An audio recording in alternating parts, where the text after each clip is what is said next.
你们问我代表什么党？来，开始。中国共产党。不分区第38名，我等好久，我等一下2个钟头后才能够换我登记。38名啊。他会不会有一些稍微有点赶？现在4分3分，用聊天的方式就好。对对对。好，可以。好，谢谢。我们要中国共产党要在这大家比赛爱台湾嘛。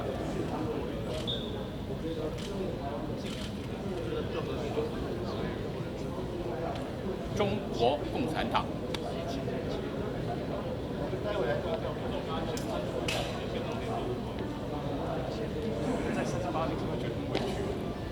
不是我们党，因为一提就提那么多人嘛。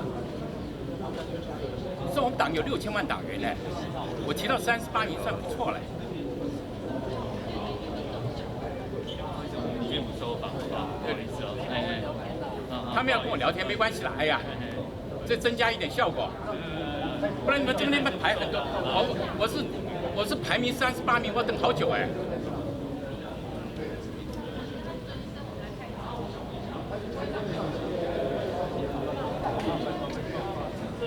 陈水扁，我等着你，我等着你。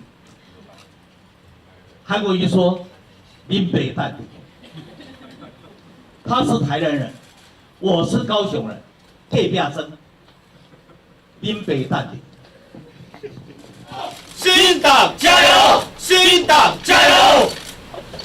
我这个人一向不回避问题。其实当我听到陈水扁准备代表一边一国出来角逐不分区立委，我心中有一种难掩的兴奋，因为我的老对手又来了。这个不同，陈水扁是我的手下败将。陈水扁已经在历史的证明上已经输给我一次，我知道他不服气，我等着他，所以希望媒体替我传话。陈水扁，我等着你，我等着你。韩国瑜说：“林北淡定。”他是台南人，我是高雄人，隔壁争，林北淡定。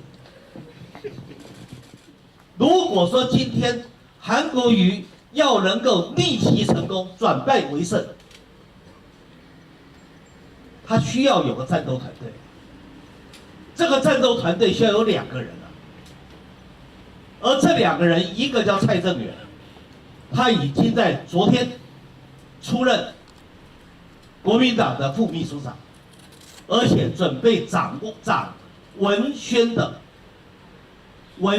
重责大任。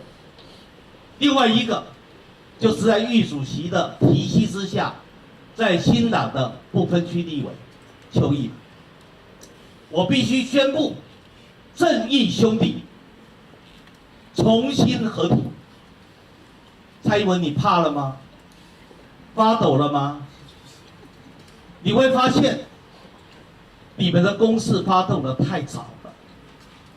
我在国民党里面，可能还会受到党内的某些保守力量的牵制，但是新党玉主席说了，新党国民党不敢提的，新党提；国民党不敢说的，新党说；国民党不敢做的，新党做。